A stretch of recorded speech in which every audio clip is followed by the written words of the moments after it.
mai e na Hawaii o ke aloha no ka mea nui. E o mai e na Hawaii, nā pua, nā lei, nā mamo. Ala mai e ka lahui, laula ka ulana. O mai e ka lehu, ha'a he o e Hawaii. Ano ai no ke aloha, aloha e, aloha e, aloha e. Well, it's time to start. Anyhow,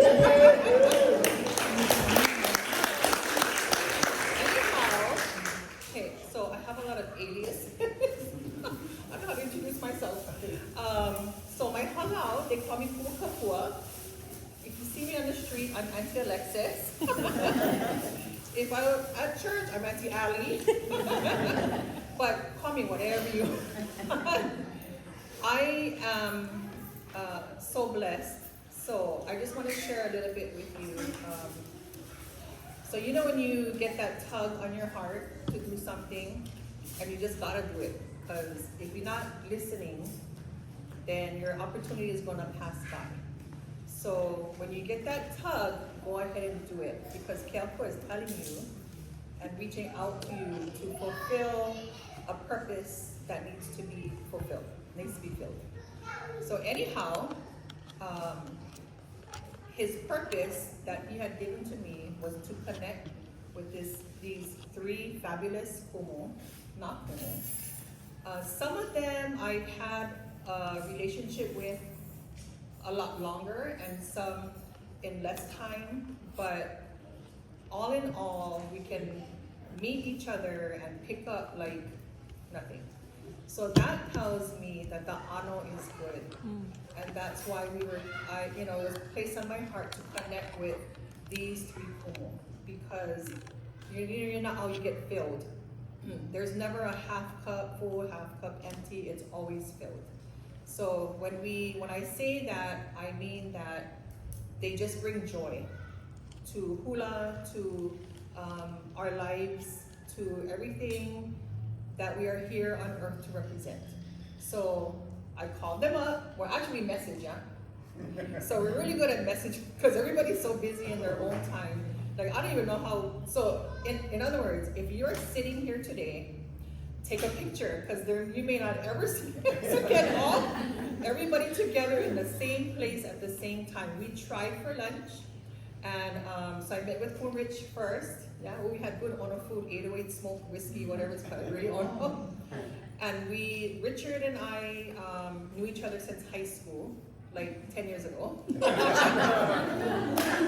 And so we've had a 10-year relationship. And then Kumu Mary, I've known, you know, when you're a kumu, hard to have your own children dance in your own hālau. I don't know how to do it, but she's like, can I send my daughter to your hula hālau? And I'm like, yeah, sure. I'm like, I'm gonna send mine somewhere else too, because they don't listen to their mothers.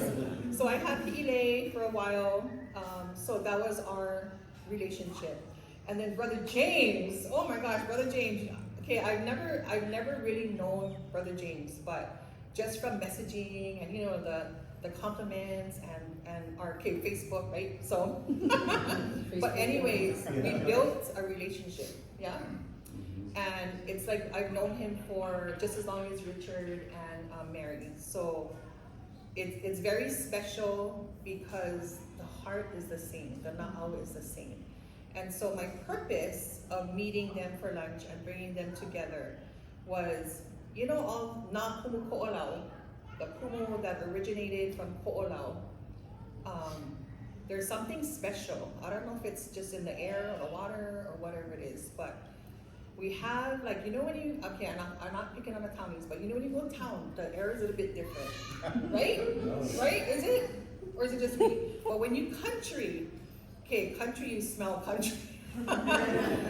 Tawny, you smell Tommy. But whatever it is, we built up this rapport with each other. And my thought was, hey, we need to build up as hālau, as kumu first, as haumana. So when you go to the store, you go in Time Supermarket, hey, I know you kumu James is haumana, and I know you kumu Richard's haumana. Oh yeah, kumu you know, and our hamana, and so then you build up this rapport with each other, and hula becomes that much more ono. It becomes beautiful because there's not like, that's cool James, you know, right? Because we see it all the time. So in our hālau, we know, no clicks please, because you're gonna be clicking up down the street. No clicks, let's just love each other and start from there. Because that's the intention of hula. And it starts with a good na'au. And these were the 3 perfect kumu that were placed on my heart to celebrate this gathering of not only kumu and hamana, but community, because it's like a light, right? It's infectious. And when you share that light, and then they'll share another light, a compliment, you know, it'll just continue. And that, for me, is a big thing, because we've all been there, we've all witnessed, you know, like the ugliness, and then we just throw it away. Because that's not how we want to be. We want to be able to connect with other hālau, with other kumu, and be able to share this thing called aloha. So we talk about it all the time, but do we live it? So it's now time to live it, right? Sorry, it's really hot. I had puru today. It's very, very important to continue the aloha, in the aloha chant, yeah. All of those beautiful things. So what I wanted to do is we're gonna put them on the spot now. I'm gonna ask questions, and they're gonna give you their mana'o on whatever the question is. Our theme, I thought for today, ʻAʻohe pauka ʻike i hālau hoʻokahi. All knowledge does not come from the same school of training. So you'll find out why that was chosen, and the differences, the similarities, the styles, the discipline, the protocol, everything that was ingrained in us, because I'm pretty sure, like myself, we all were dancing since we could walk, you know. And hula, or maybe not, but hula is just pretty much ingrained. It's in the flowing of your blood already, you know, it's part of who you are. And even if you try to sit still on your hands and not dance to a song when it's on, you're still gonna end up humming it or moving or doing whatever it is. So I wanted to introduce our kumu hanaho again, yeah?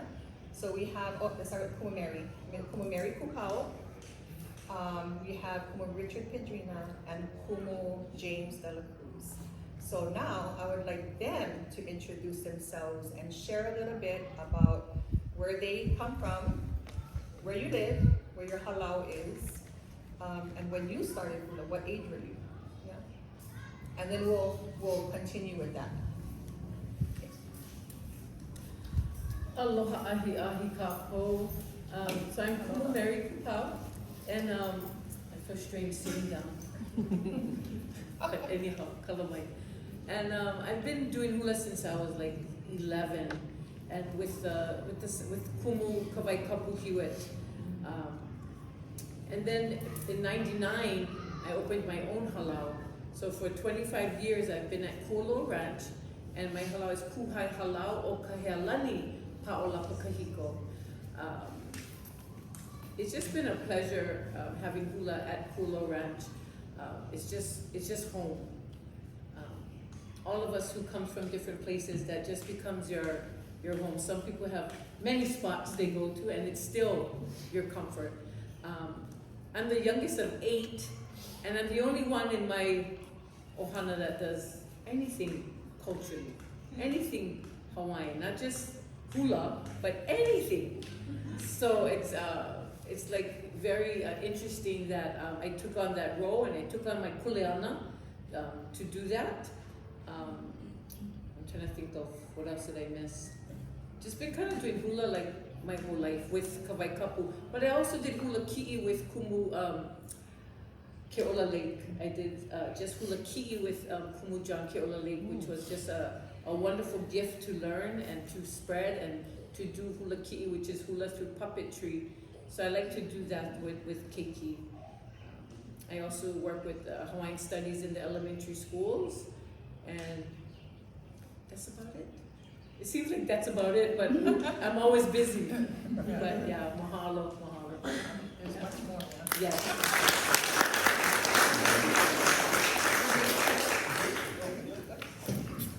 Aloha mai kako. I'm one half of the Dela Cruz brothers. My brother Michael and I, we're the Kumahula for Naopio, Kupuna Mokola. We've been sharing the hula 47 years now. And my brother Michael was the one that actually really started with the hālau. I was the backbone, kind of like how Sonny and Lopaka. At one time, Lopaka was the one in the background, Sonny was the one in the front. But Lopaka's role was just as important, helping to keep the hālau together. Here we have some of our hula ohana from Naopio, Kupuna, and we're honored to be here. I told them, I don't know what's going to happen, but let's go. Just so that we can all come together in fellowship, get new ideas, and just to see what halal life is like on the outside, so we can reflect on our own halal, and then learn from everyone else too. So I'm excited to share with all of you here tonight. Aloha.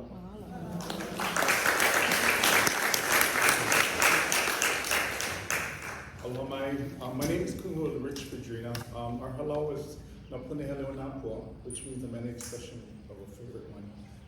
When I started, actually, I never started hula till I was 19. Wow. During school, we're actually in the same court, Mayday court. All my friends are all hula dancers. I had no interest whatsoever.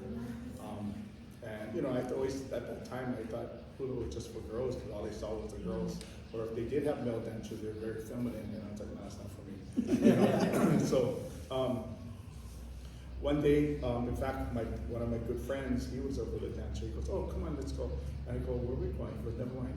So we went, and that's where I met Kumu Chinki, my Kumu, and he invited us in, and I wasn't even prepared for that. 3 hours later, I joined Hālau and never left. I was with Kumu for a long time, and I still am. I've actually gone full circle, because I started with Kumu, and then in 1992 I got into a car accident, and I had a really rough time in 93 when we went to Mnemonic. So after Mnemonic I took a break, because I need to rest my back. Well, all my other friends at work had asked me to teach them. I'm like, no, I never taught women before, so they kept bugging me, so I figured, okay, I'll teach you guys some basics. I started off with 4, within a month we had 20. And then within like 2-3 months, I had like 60 women. I have no idea where they came from. I went to Kumu and I asked them, and I said, how do I close this down or get rid of this? 4 hours later, a long 4-hour lecture about commitment, and when you start something that you don't just walk away. There's many times where I wanted to walk away, but that was always stuck in the back of my head, is that when you start something, you finish it. So 31 years later, I'm still teaching, but I told my Kumu, I'm not going 45 years like you. Times have changed. My life has changed. My time has changed as I get into we're end this year of the 50s and going into my 60s. I kind of want to enjoy life a little more. So I actually live between Honolulu, Hilo, and Japan.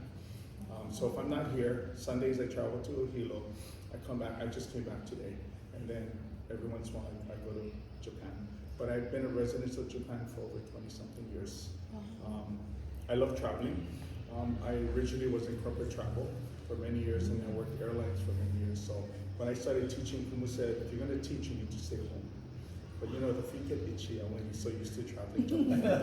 So, but yeah, that's how my life is crazy. So people always ask, oh, you're always busy. I said, but I'm always busy. Okay, because if I'm not here, and I also do Zoom. And so that's how I was able to connect with a lot of my students from Europe, Hong Kong, Korea, and all over the US. So it's, because of pandemic actually was a blessing for me, in a sense that I was now able to, I would do these workshops, but now I'm able to connect with them through Zoom. I know a lot of Kumus don't like to teach on Zoom. but I found it to be very rewarding because there's so many people outside of the island, either left the islands for whatever reason, and they're yearning for hula. So I'm able to reach out to them. I'm actually able to reach out to many of my students who have left the islands, and I'm able to reconnect with them. For me, hula's life. And like she was saying, they send their kids out to learn from other people. I raised my nephew, and I told him, there's some things that you have a choice in life, hula's not one of them. Hula puts a roof over your head, food on the table, so he's been with me I got him at 13, he's now 34, so he doesn't have a choice. Yeah, whether he likes it or not, but no, he's good. But anyway, mahalo. I mean, because I know it's always hard to get together. It is very difficult for the families to get together. I think the only time we see each other is in Japan. Or on the airplane, or at airport, or Facebook. So thank you for inviting us. Or times.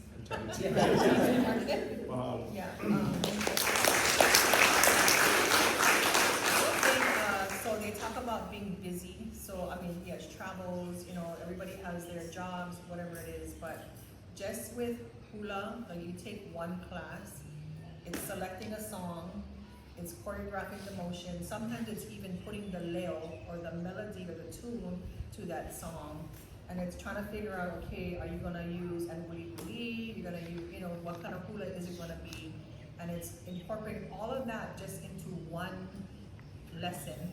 So it's a magnitude of things, besides organizing keiki and your costumes, or adults, or all the costuming, the organizing of the parents, the makua, so any little bit that we get is like, oh my gosh, you don't even know that the magnitude of the help that we're receiving, even if it's just a little bit. Oh, come on, I can carry your bag.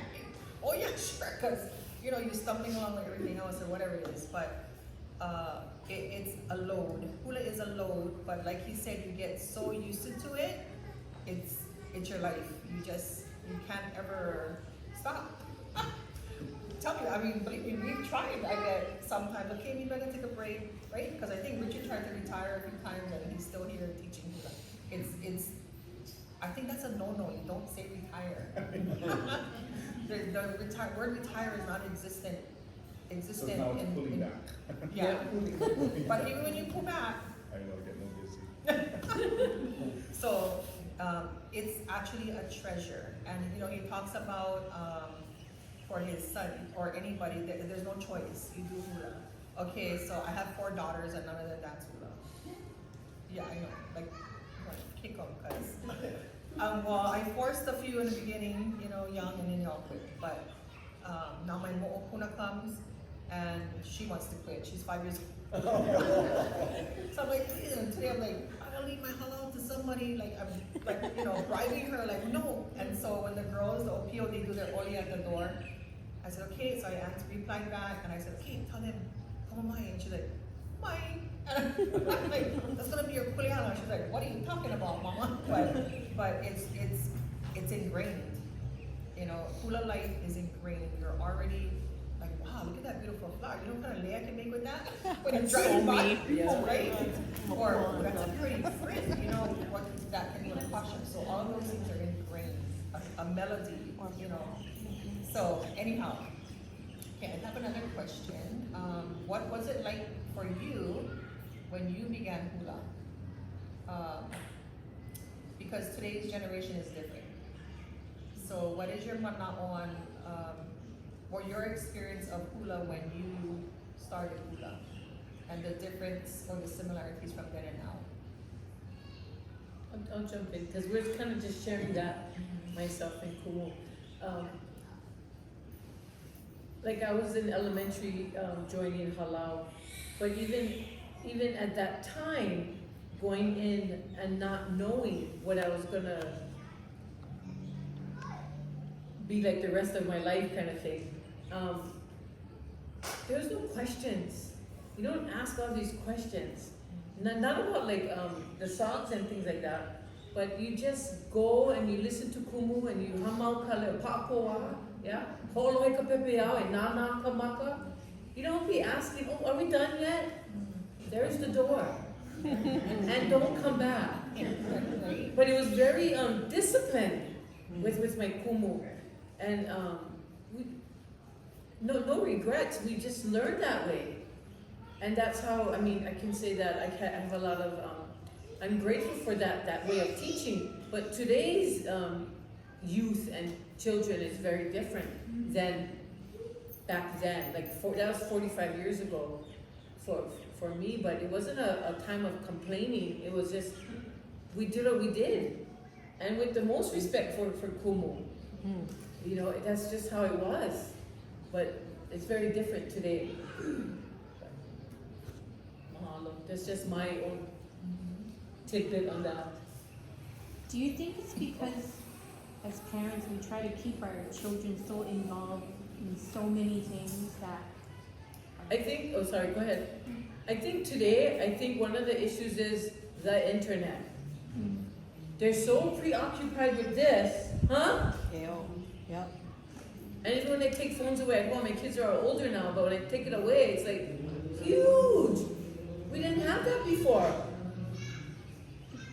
We didn't have that that kind of thing. So I just think that is a whole nother world. That's just my thought on that. Yeah, makes sense, yeah. Yeah. But, And I think seeing others, how they are outside in the world. yes, They think they can be the same. Absolutely. I said, no, you're not. You yes, still come in, get outside and don't come into the streetlights. right. You know, so that was our life. You go outside and play, you knew when the streetlights came on, you gotta be in the house, you know. So that was a typical. But today is different.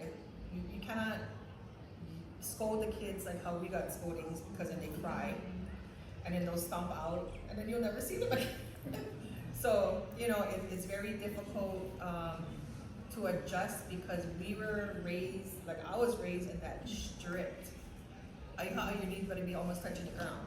And if you're not, I'm gonna fly my ku'ili from way back here Yes. and I'm gonna hit you because kumu have like, they're so on target. They're on target. Go take them, go play the kind of skee ball. They're on target because they can get their pu'ili and fly it across the room past 10 girls and still get you on your day, not the girl next to you. So, you know, but that's how we were raised. We were just, we didn't dare question.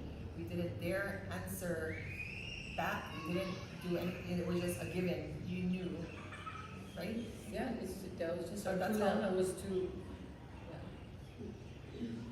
Right. It's so interesting for my brother Michael and I because we were with Auntie ʻAʻohe Deliveries, hālau, in 76, 77. And we were her boys. Back then she moved away from her mom's hālau. Auntie Mary was still teaching Keoho Laulani Hula Studio back then. It wasn't hālau. And when we danced with her, she had a Polynesian school called Polynesian Happening. School studio. And it wasn't real strict like it is today. I don't think dancing back then, the expectation was as strict as it is today. Today we have the olelo, you get the language, you get the history, you get all the mana'onui, you have the knowledge is accessible to you. Internet, Bishop Museum. Back then, in the early 70s, you learned whatever was in front of you and whatever was shared. You didn't have access to go to try to learn more other than what was taught in front of you. I think today, the responsibility, the kuleana, is so much greater for the olako, or the student. And the resources to learn is so much more available. I think that's the biggest difference when we started hula way back then and what hula is like today. And if you look at everyone, everywhere, olelo is important. It seems to be the most important thing. Knowing what you're dancing, knowing what the word is saying, knowing the story, you know? And I like that. I like the fact. That's why I like when I teach, I say the Hawaiian and the English side by side so they can visualize what they're doing with the English translation, but knowing what the Hawaiian word means at the same time. At least I hope. But yeah, that's the big difference. The commitment today, more expectations to do your best. Why? Because it's available. The source of knowledge is available. You don't stop learning in the classroom. You go on the internet, go research what the song is talking about or who the song is talking about. You can do all of that. Back when we were students in the 70s, it was just basically what came out of her mouth and directly to us. And we had to visualize. We had to imagine what she's talking about and what she's trying to get us to understand. We didn't have the resources to go to the Fisher Museum or our phone, pull it up instantly like that. The students today, they have it made. Anybody have any questions or whatnot on that? No? No? Okay, I think for where I come from, our living is totally opposite. We come hula at 6 o'clock. We lucky if we get at 1 a.m. Woo, I love that. And so Kumu was very strict. You don't talk back. If you ever went to Hālau Beach and used to see his old home, you would see all these ʻike lined up on that he would hang up.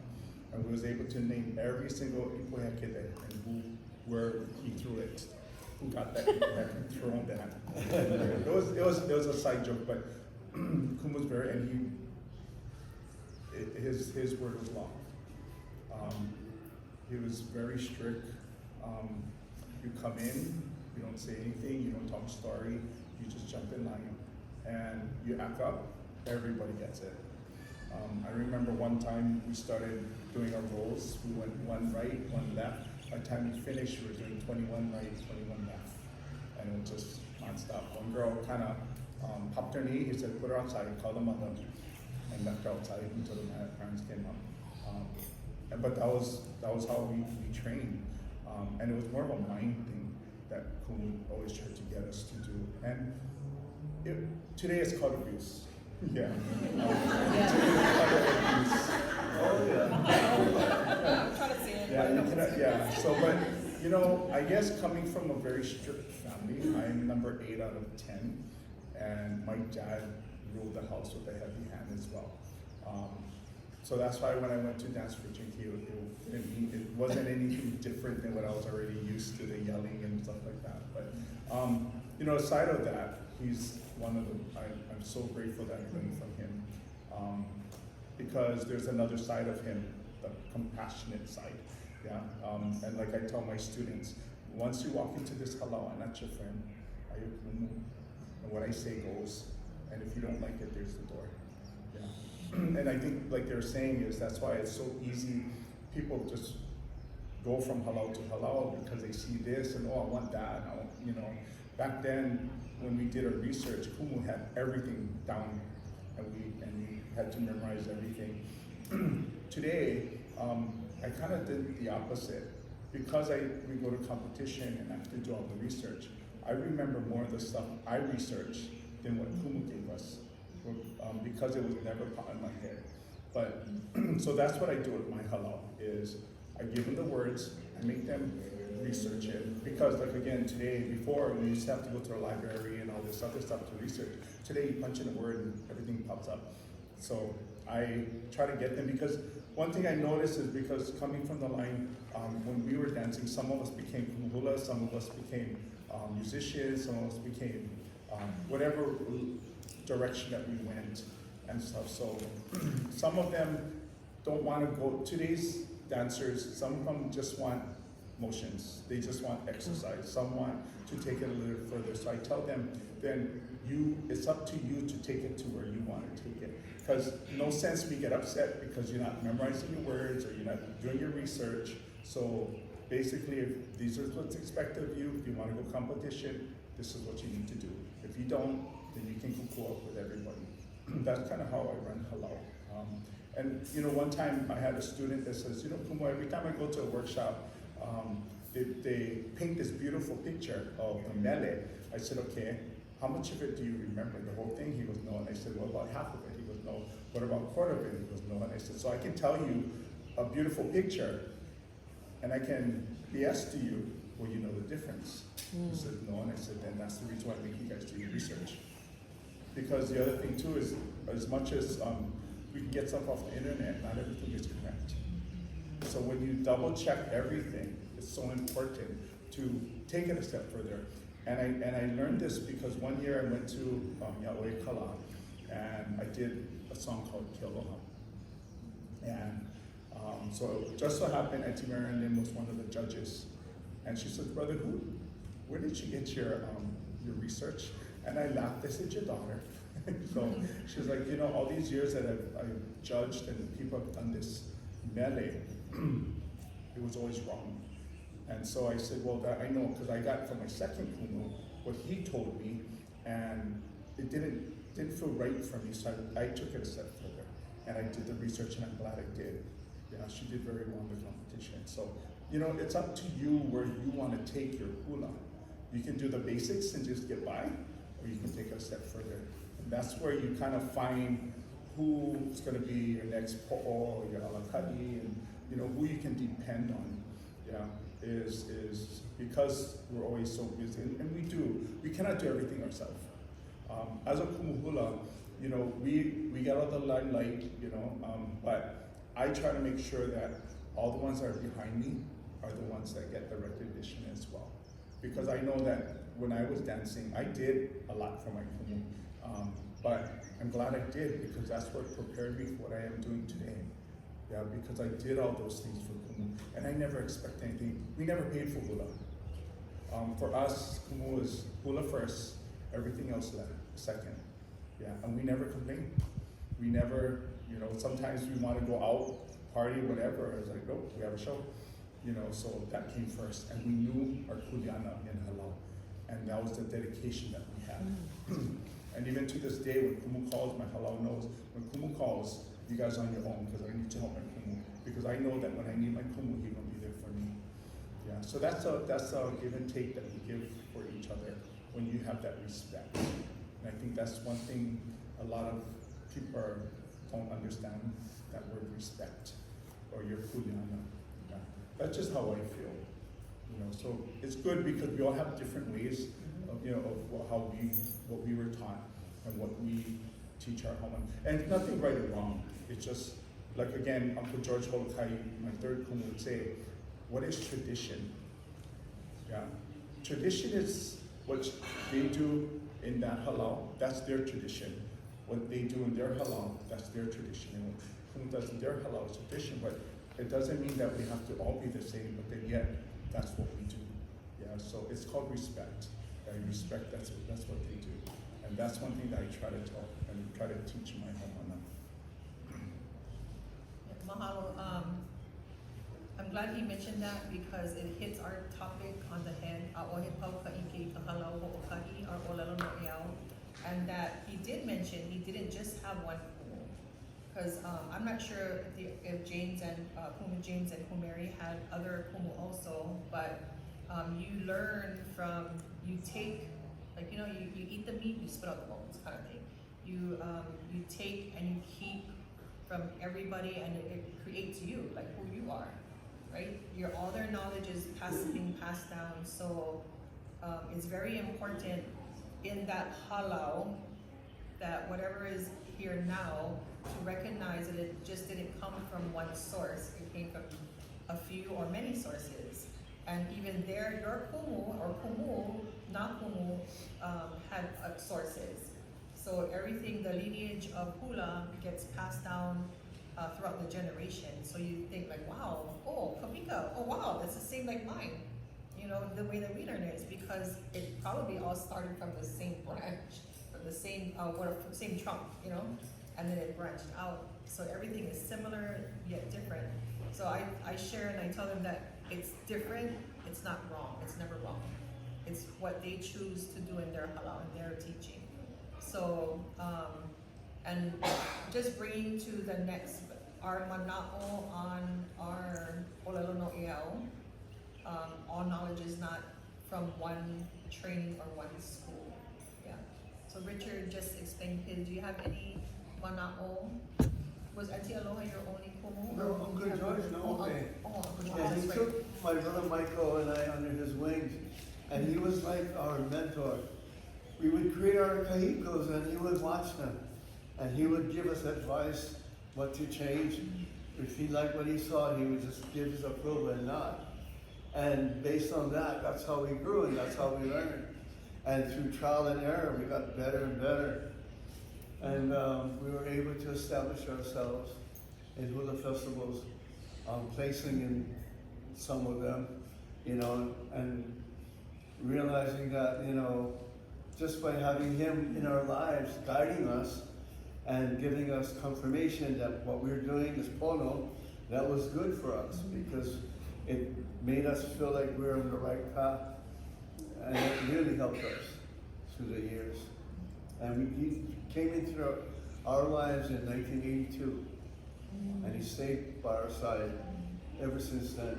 Every time he would come to Oahu, he would stay at my brother Michael's house. And that's how close he was with my brother and I. Such a hula pillar. Yeah, he was our pillar. When he said, anybody questions us, tell them come talk to him. So that's nice to know. Anybody like ask questions, you gotta go reach God first and ask him. Get the extension to Uncle George. Right? Mary, do you have any other kumu besides No, that? I only been with Kumu Kobe Kapu, and then, like I said, I did hula ki'i with Kumu Lake. Oh, that's right. Yeah. Are they similar? Well, I did hula ki'i, and my Kumu Kobe Kapu didn't do hula ki'i. In fact, I always did stuff with kids, and he goes, "Good, that's all for you. You do all the children." I said, "Good for you." Right. Or he would say, "Well, isn't that special?" But yeah, I just took a liking to hula ki'i through working in the schools. This is a while ago, and I got to travel with Kumu Lake and some of his students outer islands to do hula ki'i. So that was so just amazing to have that, to have had that experience. Hula ki'i is puppets. Yeah, hula with puppets. You gotta go see it. Yeah, so you would learn like a mo'olelo, a story, like a storytelling, and then you would have characters, and then do a whole melee and story. I have a question. Yeah. Is that a kahiko thing? Like, is that an ancient thing? Or Yeah. Yeah? I've only done it with kahiko in the mo'olelo, but you can be creative, and I've done it with awana stuff too. Just using the puppets, and then there's different kinds of puppets. I did hand puppets that we made ourselves, but there's all kinds going on throughout the summer. I heard at the arts. Yeah, I can share that with you guys. Yes. So you can go and check it out, and I don't do it July. anymore like I used to, but such a wide. Same mo'olelo and like oli, like you guys do like same like motions? I've never thought. No, just go ahead. Oh, sorry. You jump in. It depends though. It just depends on the kumu. Yeah. They're like we're saying is that they're actually going to have something on the Hula Preservation Yes, Society. society. It's going to have something. I think at somewhere. I forget. I have the flyer and I can share with you. But they would do hands and they would do their kahiko. Same, would basically be the same thing. You know what you would do. As regular. But you're making a puppet, the ki'i, Yes. yes, the hula, or telling the story. Correct. Yeah. The pan fest.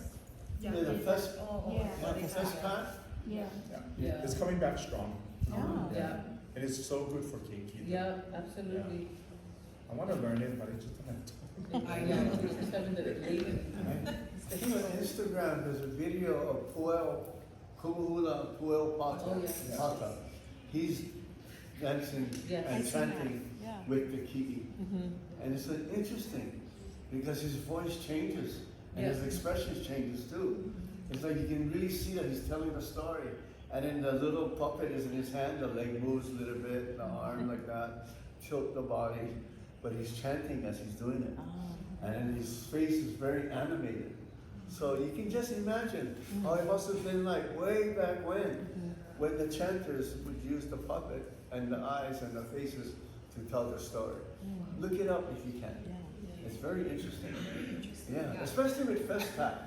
You know, Right. they They brought brought a it lot back of for things Festpac. Miley Lou, I think. Yeah, Yeah. right. A lot of people never heard of it Yeah, before. that's me. In fact, I don't think I really saw it. The Hawaii Art Museum has a whole display Yes. Yeah. of all of Yes. that. Saw it on It's TV. really nice. Yeah.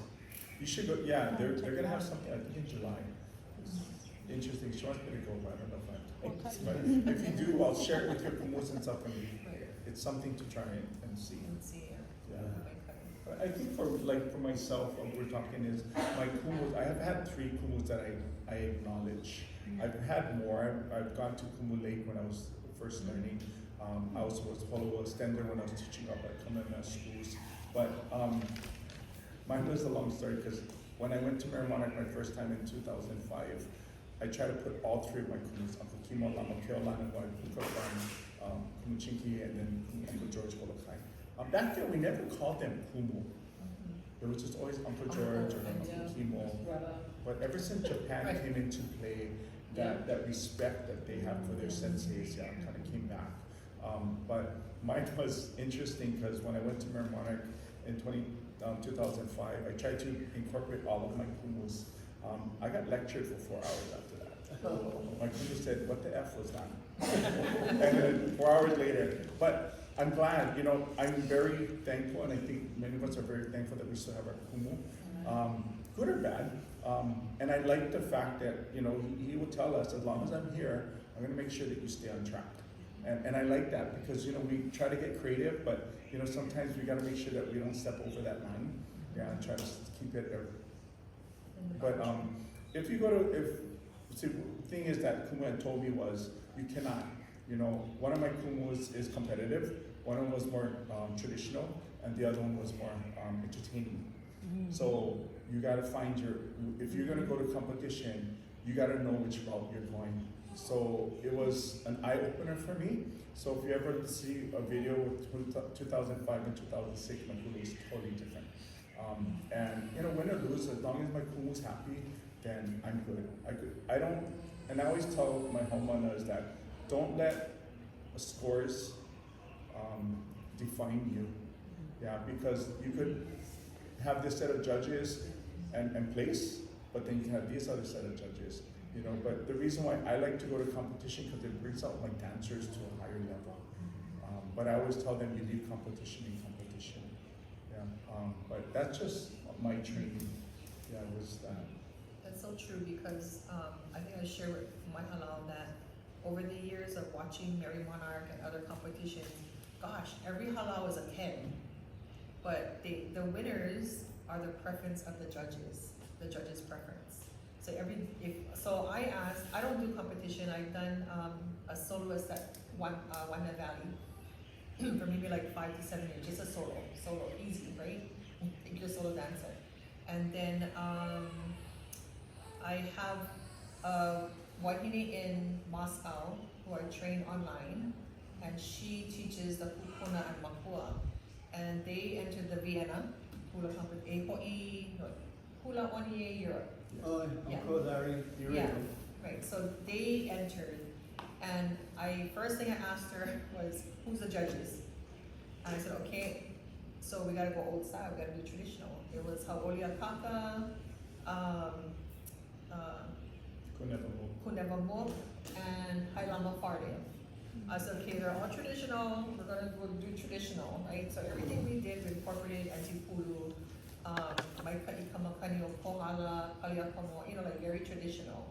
And so that's kind of the trick nowadays. You have to please the judges because they're gonna be marking whatever their preference is. Because like I said, every hālau is a 10. Their dancing is a 10. Everybody is in sync. It's just beautiful. Everybody's beautiful. So how do you choose among everybody that's beautiful? It's the preference of the judges. So never beat yourself up if you don't place and you think, oh, well, we were really good, but it's okay because you're a winner already. It's the judge's preference, right? Versus if you have these, somebody new, maybe, I don't know, a young kumu that comes out who's more modern, they may have scored that hālau down because they were traditional, So it's really the preference. At this point in day and age, it's pretty much the preference of the judges unless there's a major mistake, the skirt falls down, something that there's marks to pull them off on. But it's just wonderful to see the caliber of dancing, because that shows you the caliber of training that the kumu is placing on the haumana, because they're like excellent. Like, gosh, I'm in awe over all of them. I'm like, I don't know what to choose. I mean, I have my own favorites, but they're all fantastic dancers. And you know that they've been practicing 6 hours a day, 7 days a week. There's no break. It's constant. But it's wonderful to see the dedication and the love for hula that continues. Nobody's thrown in the towel yet, and will never, probably, it'll continue. It'll always continue. Do we have anything else to say on that? No? Okay, just a few more questions in a row. You only gonna? Yeah, okay. Okay, let's see. What is your mana'o on the word hālau? What is your mana'o on that word, that one word hālau?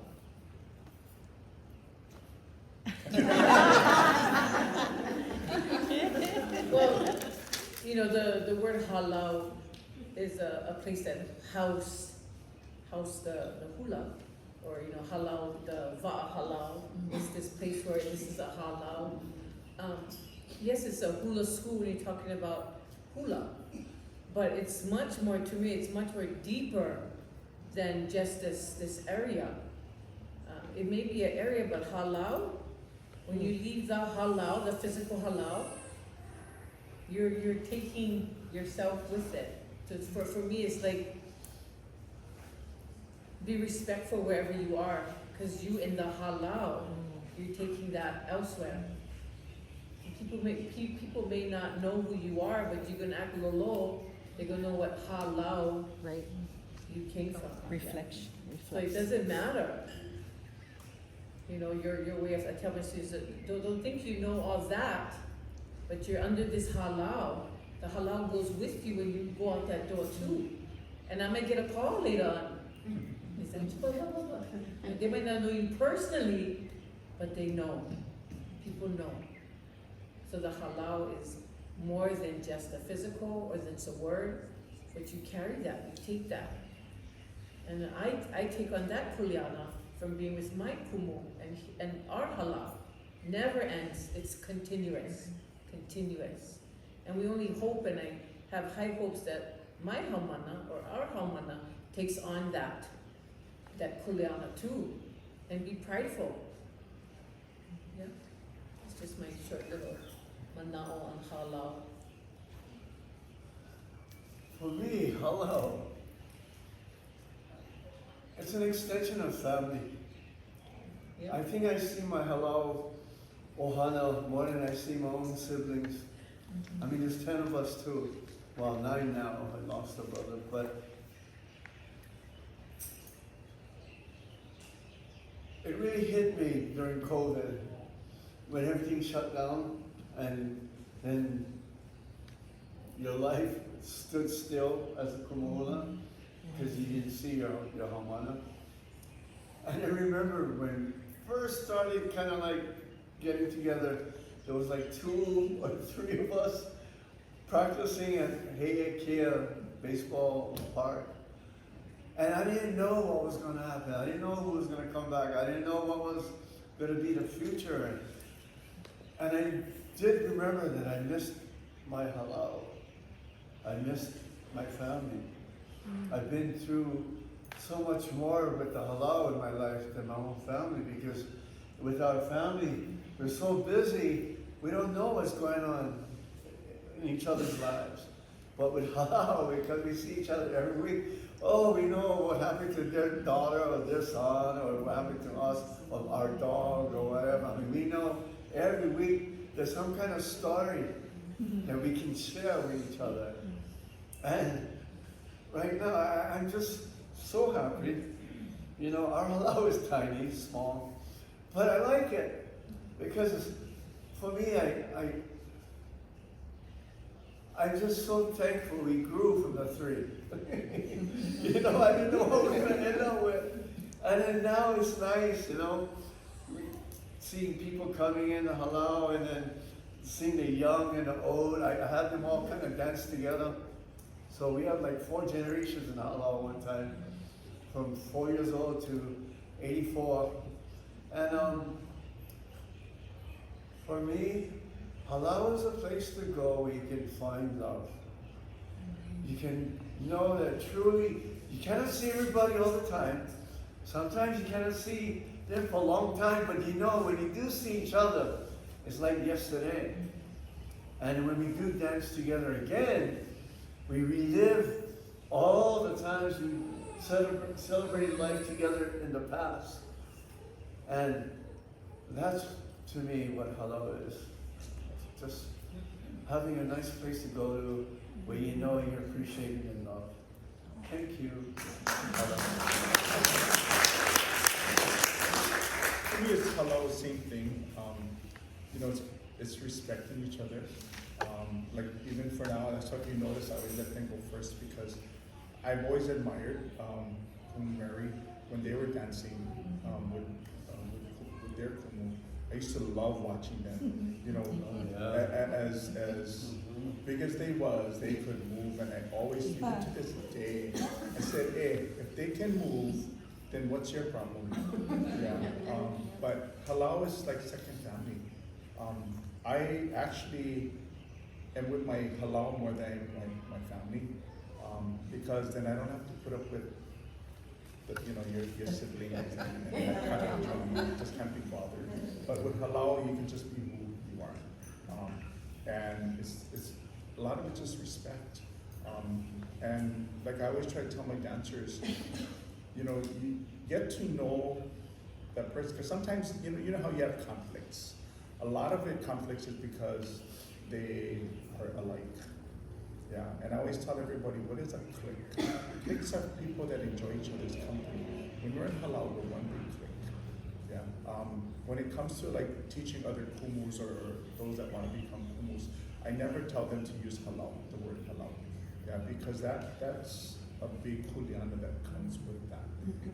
The proper training, make sure that you understand your kuleana as a kumu. Because you know, like if you know, like in Japan, the kumus love to get up and dance with their dancers. You know, we were taught, I was taught, is that once you step over that line, it's not about you, it's about your mama. Yeah, so that part, when it comes to hālau, is very important. We were fortunate because during pandemic, my dancers, the parents did not want to stop hula. So we always adjusted, so whether it's 5 or 10 would be down at the hālau. I actually turned my garage driveway into a hālau. So 5 or 10 would be here, the other 5 or 10 would be upstairs, and then the rest would be at home. And then we would switch so that we always were in each other's presence. Yeah, because that was important. Yeah, the hard thing about that is, you know, there's so much embracing, and I think like for us is that I had to stop that. You know, no hugging, no touching, no nothing, and it was very difficult to do that. But now that we're out of it, trying to get them to go back into that, because for so many years it was like, you know, so hālau, the word hālau is a strong, comes with a lot of meanings and a lot of kuleana. So that's my take about hālau. The only reason why I asked what is your mana'o is because it was asked to me by Kumoki Labra from Waialua side, but he was doing something, I think maybe at UH, and he said, hey, he called me up, he goes, hey, what is your mana'o on the word hālau? I'm like, why? What do you mean by mana'o for? And so, okay, so this is when I know that it's not me and my mana'o, it's something higher. Because I didn't even really think about it, but what blurted out of my mouth was, hālau is the ha, or the breath, of lau, many. So who are the lau that are many? It's all your kumu and the generations of kumu before you. That when you build your hula foundation, so my hālau, they know it, they probably tired of me telling them, but our foundation is not built on hula motions and steps. our foundation is built on values. ʻAʻohe, hoʻokahi, ʻolu, haʻahaʻa, ʻahonui. So all of those, when you get your ʻili or your pohaku and you place it on your foundation, oh, aloha, oh, aloha, I love, I know how to, I've gained that mana'o on what it is to have love, unconditional, pure love. For my hula ohana, for my, my ohana, whatever it is, that's, I know now, I can understand that. And then like ho'ihi, respect. Oh, okay, I can place that pohaku on my foundation because now I understand what it is to be respectful to others. And then you have ha'aha'a, humility. You gain that humility by being humble to others, by having that in your heart, whatever it is, and you put another pohaku down, and as you start putting your values, your pohaku value down, now you created this floral foundation. And that is exactly what the pillars are in your hula genealogy. That's what they demand of us. It's not even, okay, maybe we're gonna accept that. No, it's demanded of us. And as kumu, we are still learning. Every day is a learning experience. We don't know everything. And if I don't know anything, okay, wait, let me go check. And sometimes I forget to bring back the answer. Well, a lot of times, but like, oh, hey, cool, remember you forgot? Remember? Or auntie, you forgot? Okay, let me go check again. So, but we don't know everything. We're always learning. So on top of that foundation, like I said, once you start to put down this value, your foundation is pa. It's pa. It's not sinking sand, it's pa. You're firm on that foundation. And that's when you build up the strength in you as you are as a person. Not as a ku, but as a person, or a haumana. Because now, your pillars can stand. There's no way that it can tip.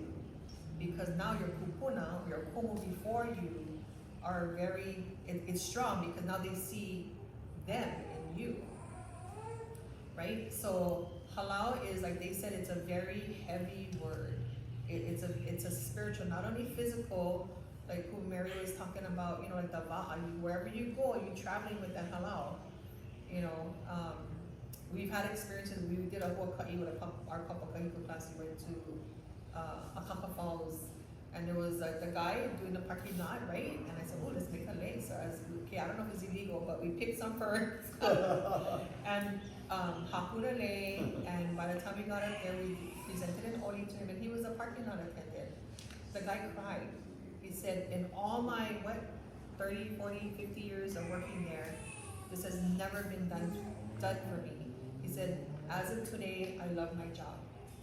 So just sharing that aloha, that's an example of getting that pohaku and it made us feel good because it's like, wow, we blessed somebody else, but the blessing always came back. It came back to us. Because here we were trying to share him an oli and a lei, and oh my gosh, our hearts felt really good. So, just seeing his tears, just like, oh my gosh, okay, we didn't expect it to be that good, but it created a memory that we will never forget, that experience that we will never forget, of touching somebody else's life and making it a little better than what it was when we first met him. So, with our hālau here, as we're sitting under one roof, although we come from different hālau, we are one hālau, right? Because our foundation is being set, or has been set, and the pillars, our kupuna, our kumu, are here with us today.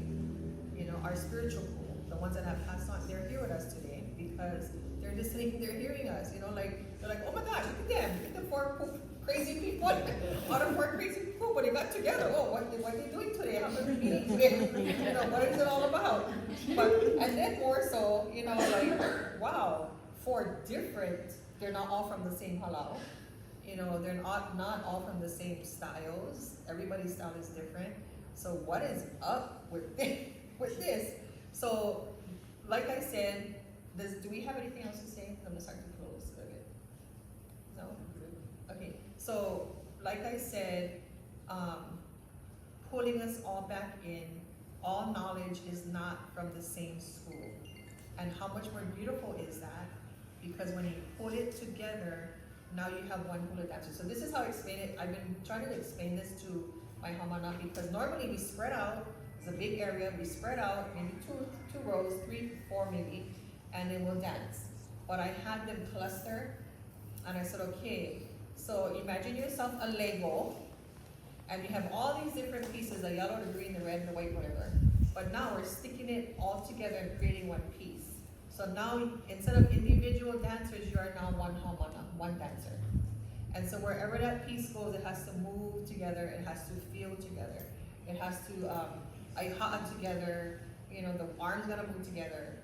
And somebody made a comment, was Carrie, I think, she said, oh Amber, I felt your mana. Because they were so close together, she could feel her mana when she was dancing. And that's exactly what you should feel. You should feel each other's vibe, your mana, moving as one hula dancer. So when you're individual hālau and you come together, guess what? You're not individuals anymore. You're one ohana, you're one hālau, right? So no shame, you can talk story, you can ask questions, say, hey, where you bought that good what is it?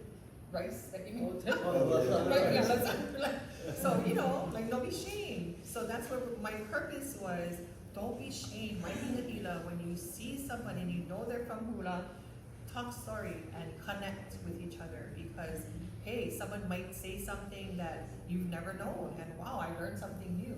I learn something new every time I see them or we comment or something because they're amazing. We don't know. We're hearing a little bit about their hula life, but oh my gosh, it's way more in depth than that. Like, I don't know, I can't even explain. Like hula life is not an easy life. Put it that way. Hula life is a rough life. You live it 24/7. Right, you live it 24/7. You sleep, you dancing in your sleep, and sometimes, like literally, I'll have a dream and I'll have a verse doing motions and stuff. Like, oh my gosh, I gotta write this down when I wake up because literally you're sleeping, dreaming, eating, living hula. It's within you. You can run, but you can't hide because it'll find you in your dream, right? Yeah. But okay, so do we have any questions that you would like to ask? Yeah, I'm gonna have a question. You're learning a lot over there. I know. Are we learning a little bit? Yeah. I do have a question. It's for all the kumus. So, you know, inevitably this life will pass on. What would you want to be known for in the hula world when you hele up? You know. Deep That's an interesting Me too. It's kind of a deep thought, but I think if I feel like I am true to what I do and what I believe and honor my kumu, that I would want to be remembered by having that compassion and hoping that the students will move in that same manner too, honoring their kumu and moving forward with hoʻokahi and, you know, just all that good stuff. And I'm hoping that that's what will thrive to leave, is just having that love, that aloha for our culture and dance.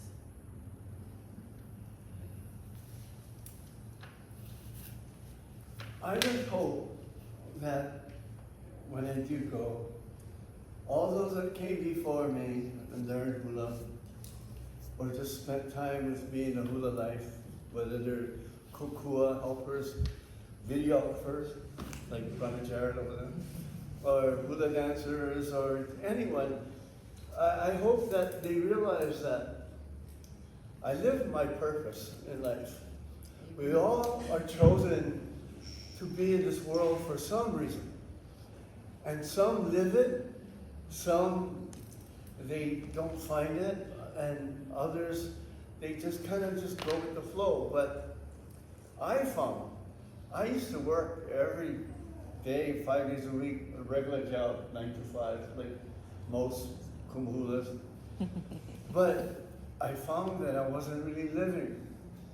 And once I lost my job And then I was like, oh my God, what am I gonna do now? Because that was my security, right? Hula was on the side. I just had to trust in Akua that just do what you love doing and do it for the right reasons. Be pono about it. Like Nina, our ʻaʻohe kokua advisor and everything else, we go down the list. She helped my brother Michael and I keep us in line. She reminds me, just keep doing what you're doing and do it for the right reasons and be pono, righteous about it, and you'll do good. And I've been doing that.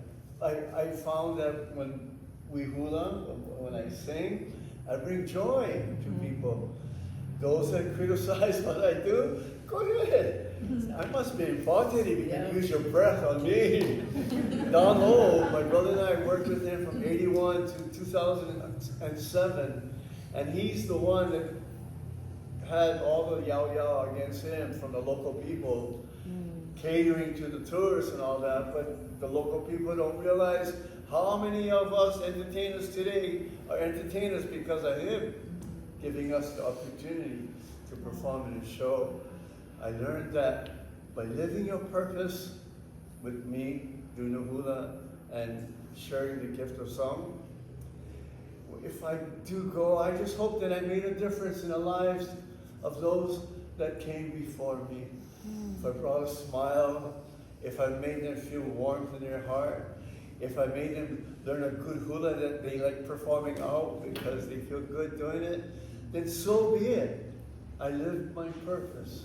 I lived what I was called to do while I'm here on this earth. Awesome. My God.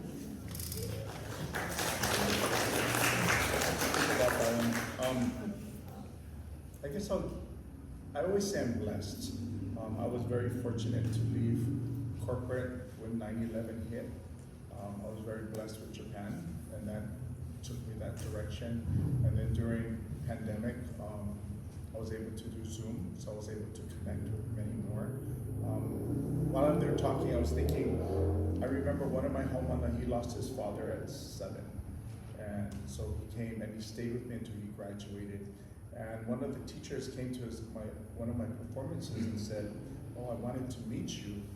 And I said, oh, she goes, because they had to write an essay on who impacted your life. And she says, the thing that he wrote was so, she just started bawling and stuff. And so for me is that I want to be able to, people to know me that I always took care of those, especially because there's a lot, my nephew's autistic, and everything the doctors told me that he cannot do, he can do. I made him do.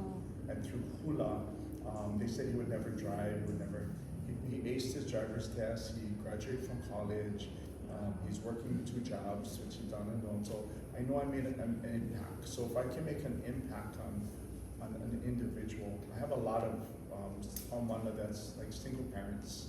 So they're always at my house, and so I always take them under my wings to give them guidance. I'm harsh. I'm very harsh. My words are harsh, but it's called hard love. And I always tell my dancers, you'll hate me now, and I could care less, but you'll love me later when you become a good dancer, when you're wherever hula takes you. And I am proud because a lot of my dancers are nurses, doctors, lawyers, and stuff. So I know that I touched many with what I do. And like you said, some people will hate you and some people will love you. We don't care. The main thing is that the people that we love and we care about, we malama, appreciate what we do. Yeah, because this position is a thankless job sometimes. Yeah, but we know what our kuleana is. So I just want to be able to be known for that I was able to malama those that needed it the most. And I think that's where a lot of people find that comfort is in hālau. Yeah. I don't know if that makes sense.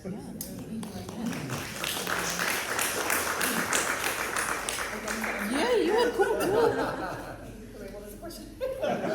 What would you want to be remembered for in the hula world, or just in, after you go meet our I don't think I have anything that I'm expecting others to know of me in the hula world.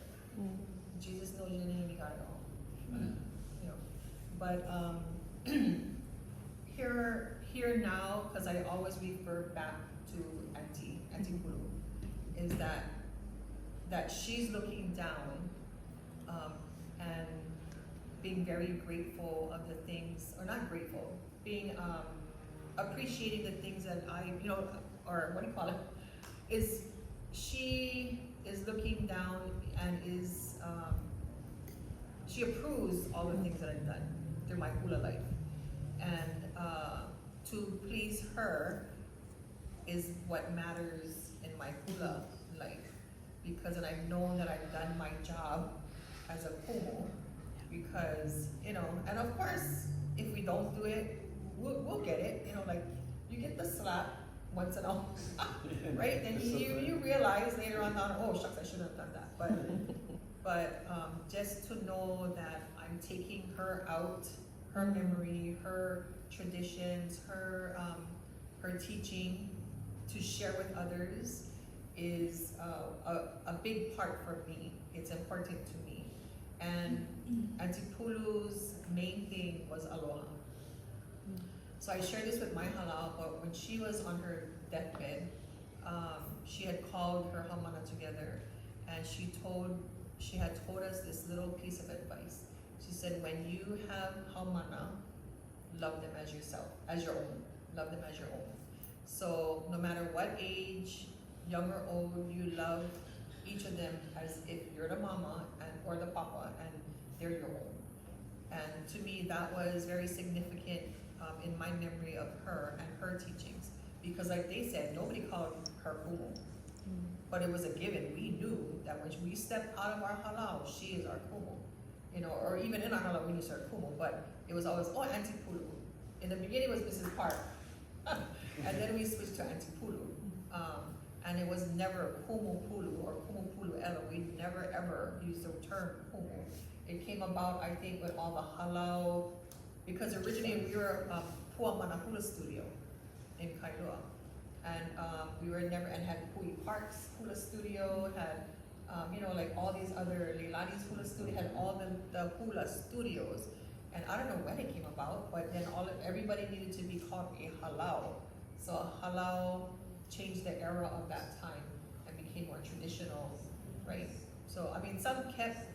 They had hālau from the beginning, but majority were hula student. I think maybe it was because the era of the hapahaole era of dancing in Waikiki, because oh man, we had like sometimes shows three shows in one day, you know, like we're forever picking Tili's, making Tili skirt, yellow plumeria lace, and ha'a ferns, and it was just continuous.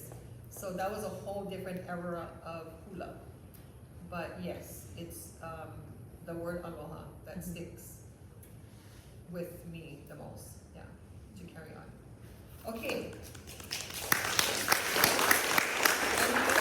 Any comments, any questions that you'd like to share for our kumu, besides Amber?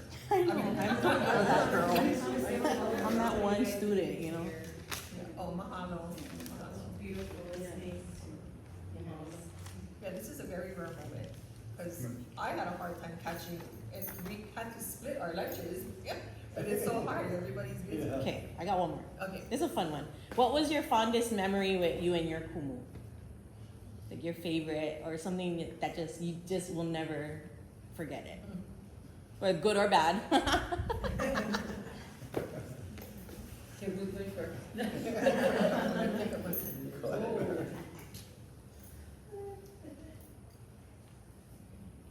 Hard to, for me, it's hard to think of a particular fond memory, because every time we gathered, it was amazing. When I look back today, and mahalo kia kou that my kumu is still thriving to this day. He's more thriving than I am. Yeah, he's thriving. But I can't, you know, I just have good memories of, and I think somebody just mentioned how hālau was my ohana. Although I have a big family outside of hālau, It was so much, it's a different thing.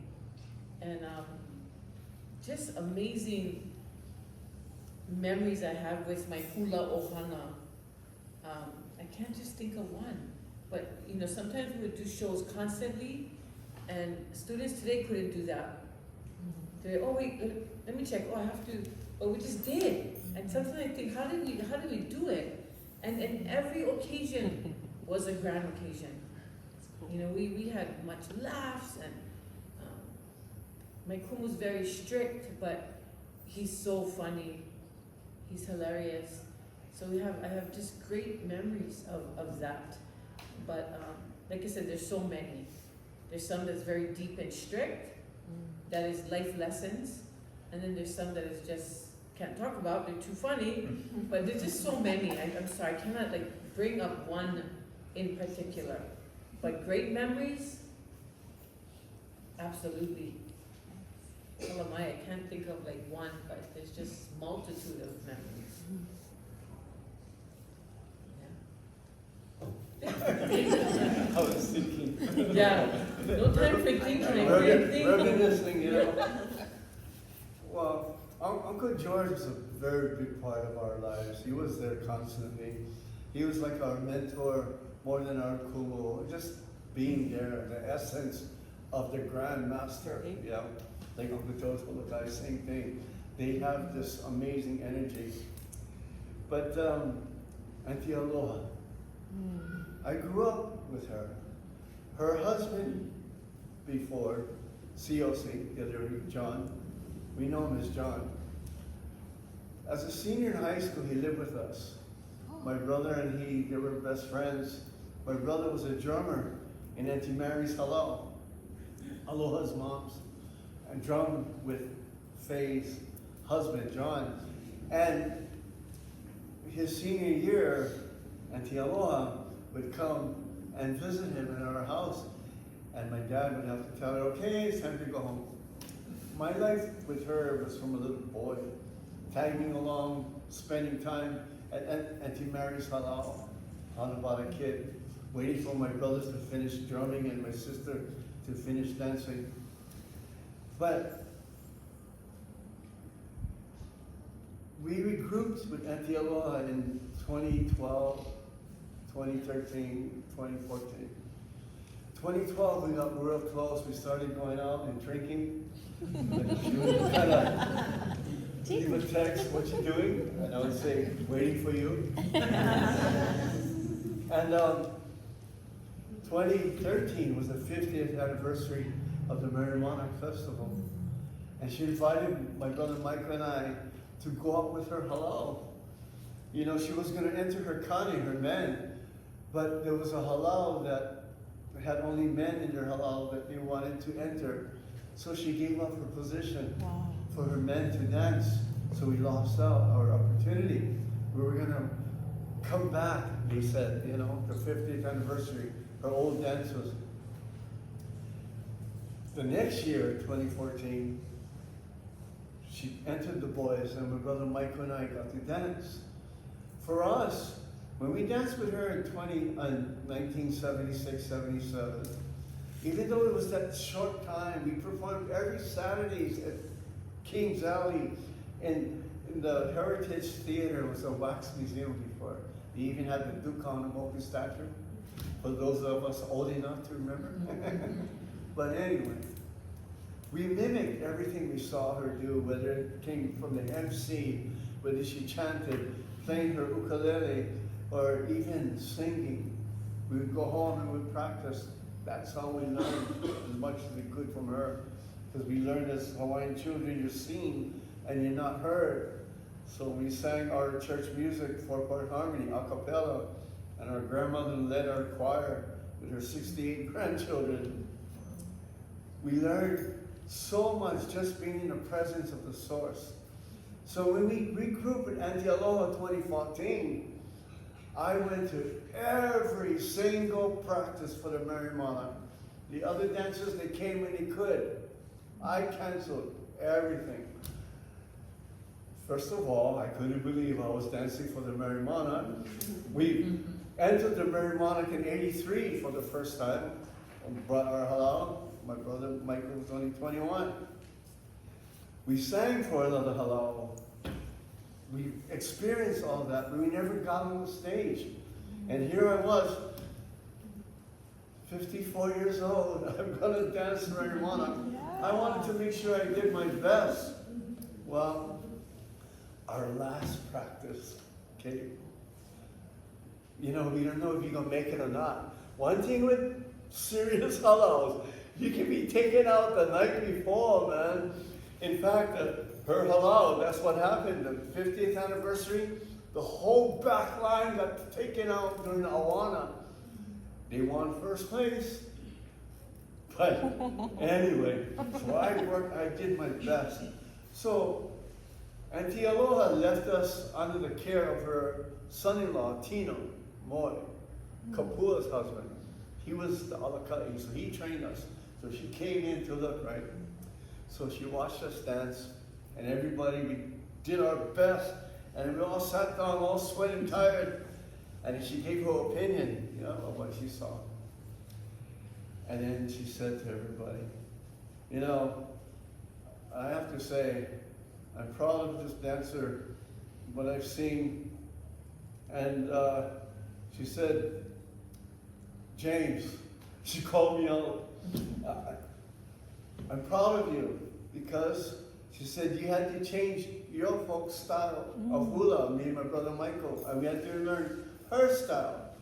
And of my dedication, being there all the time, sitting next to her, watching her make all of our coupees for the kahiko, constantly right there, giving her advice, going drinking with her after practices.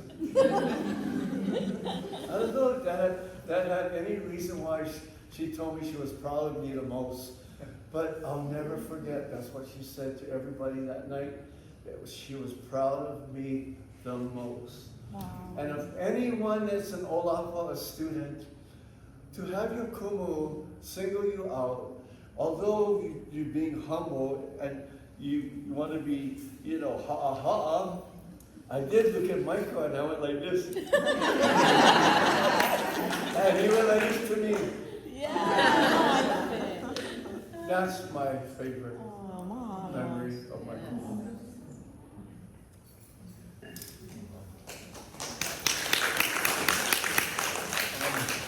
My two kumus, and I have three, but these are my two favorite. Uncle George hoʻokahi, I took care of him during when he was sick. I actually live in his, I have his home in Papapolea. And he would call me boy. So after he come out from his chemo, he goes, I'm hungry. I said, okay, we let go. He always wanted to go to these special places, and he would tell all of these stories that I cannot repeat. Things you say in hālau and things you don't. So, but he would tell me these wonderful stories, and I miss those stories. The day of his passing, I got a phone call to come and visit because Uncle wanted to, he asked for me. So I was the first one to see him. And so I told him, don't worry, I will take care of everything for you, whatever you need to be done. So we actually was up at Red Hill Elementary and practicing, and he was at Kapiolani, and we were practicing. All of a sudden, the doors just blew out open. And I said, hi, Uncle. And everyone looked at me, and I said, okay. I said, so then I got the phone call that he had passed, so we ended hālau. Because Uncle George used to always like coming to practice. He would call me, he goes, well, I like to practice. I said, okay. So he would sit. He always, so I sent him down, but you know, 2015, or 2006, I think it was.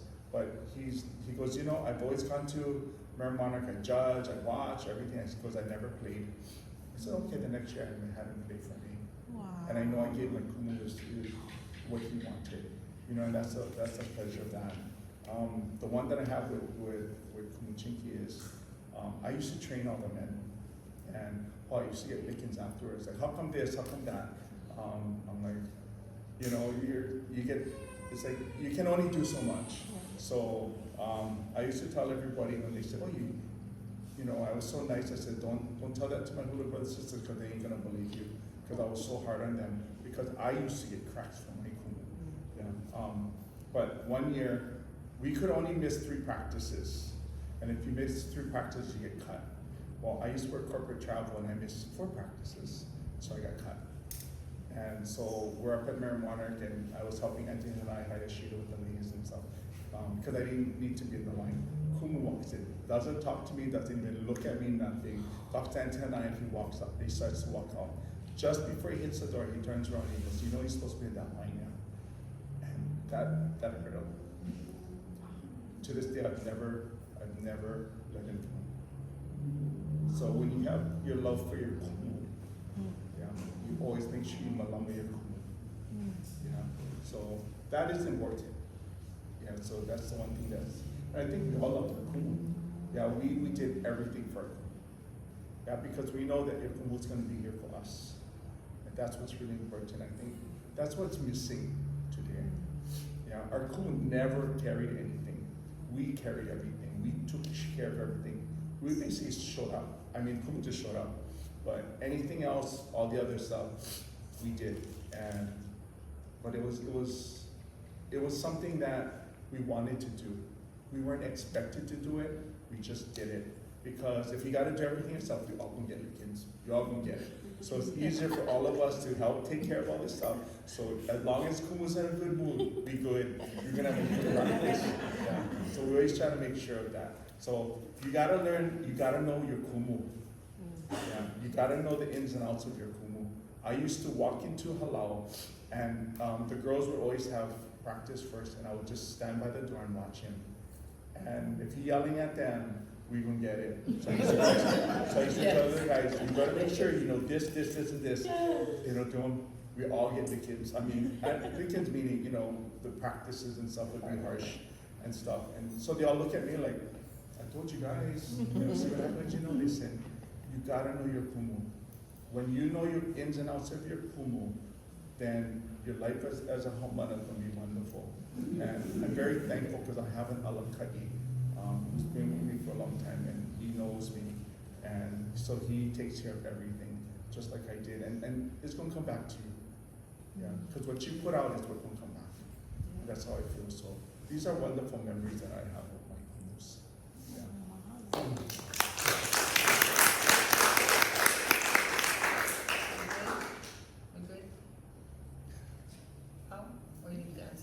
Oh yeah, you answer. I just have something funny.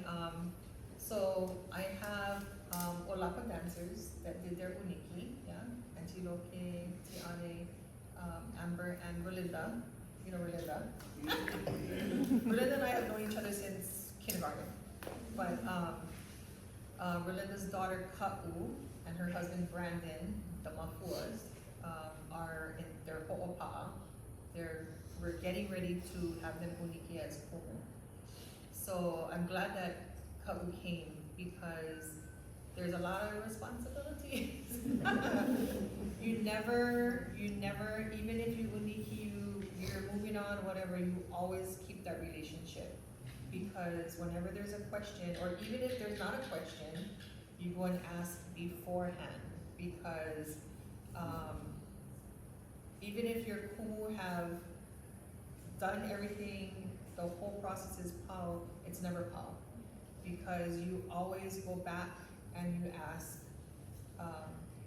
And Tipulu was the same way. We still, even after I unikied, when I did performance, when it was, oh Auntie, what do you think about this?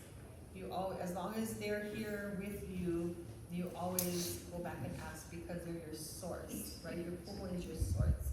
Never think that you cut the whole branch and the tree is left by itself. No, you still stuck to the tree. Nala, kalala, okay, cool, right? You're the branch of that tree. So once you cut the branch and you throw the branch away, you don't have a source, right? You're no longer a part of that kumu. So where are you? I have so much love and trust in these two, in Ka'u and Brandon. Ka'u, I've known when she was in her mommy's oku.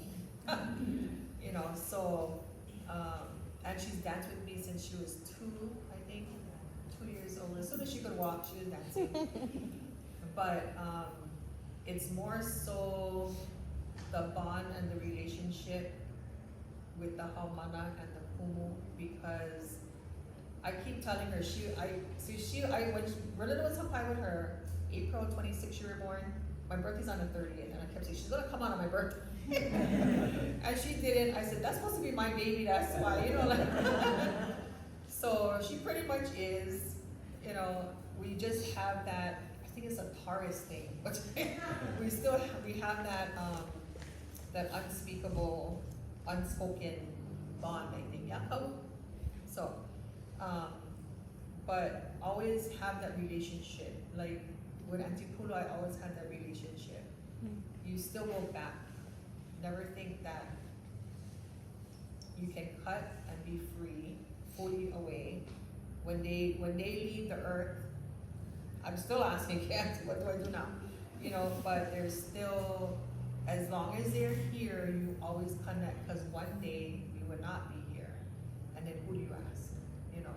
So that's why you rely on your hula brothers and your sisters, because that becomes your hula ohana. And that's what she had taught us, to connect. Never to have that feeling of never think that you're there on your own. And then even I'm sure for you folks, when there was something to be taught, they would send you, oh, this kumu is gonna teach you that. Or your hula brother or your sister is gonna help you with that. There's never a disconnect, it's always a connection. In order for the water to flow, the viaduct's gotta be open so that you can connect. Never close it up.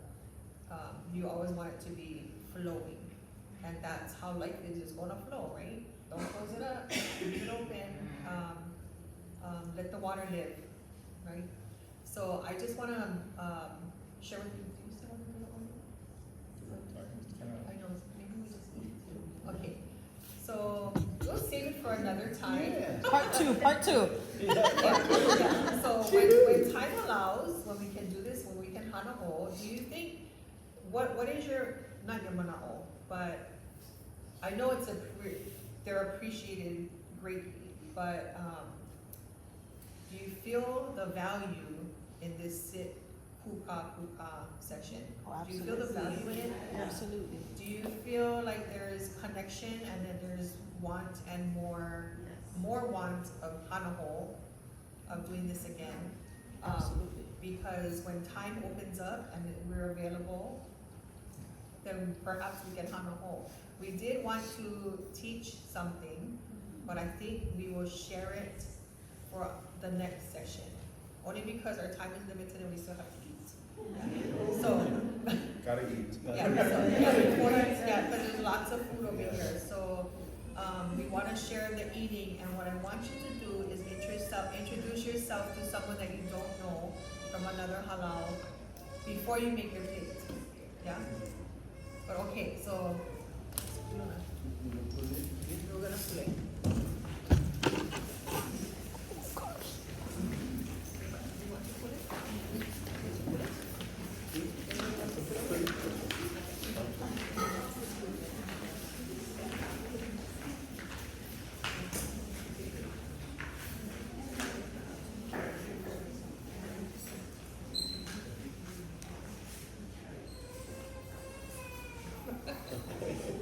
She's very bright and ready. Just wait a moment. Oh, all right. Okay, here we go. Hālau. Oh, Heavenly Father, we come before Thee, first of all, to ask for forgiveness if we have done anything wrong with our words, our actions, our thoughts, to hurt anyone, and forgive those that may have done the same to us as well. We're so grateful that we're able to come together to fellowship in our love for hula and our Hawaiian culture. God bless our Nakumu hula who are here. Sister Kapua, Brother Rich, and Sister Mary. Mahalo for bringing all of us here together, knowing our schedules are kind of on the hectic side. What a wonderful night it was for us to come together to share our thoughts, our experiences, our love, and our great knowledge that was passed on to us by the masters of yesterday and our kupuna of today. This is food that we're about to receive. May it nourish our minds, our bodies, and our souls. May it help us to live life to its fullest with love and respect for each other. May it put us forward in living hula every day of our lives, not as a tool to gain fame or fortune, but to make a difference in the lives of others who are blessed to come before us as we share this gift from Makua, the gift of hula. We ask you to take us home safely too, to be with all those that couldn't be with us. And until we meet the next time, we ask this humbly in your name, Jesus Christ, who taught us how to pray. Our Father, who art in heaven, hallowed be thy name. Thy kingdom come, thy will be done, on earth as it is in heaven. Give us this day our daily bread, and forgive us our trespasses, as we forgive those who trespass against us. Lead us not into temptation, but deliver us from evil. For thine is the kingdom, and the power, and the glory, forever and ever. Amen.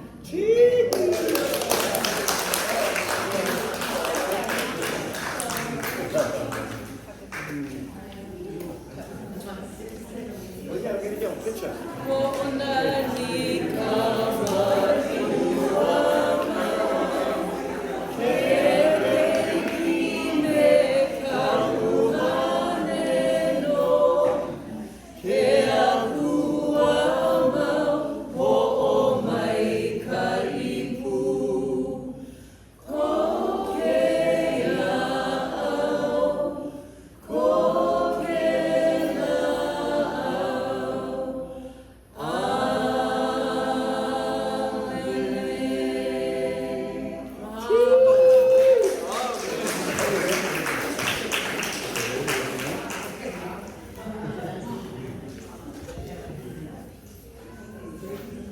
Shall I stop the video? Okay, on the whole. 1, 2, 3. Mahalo. Let me see. Wait.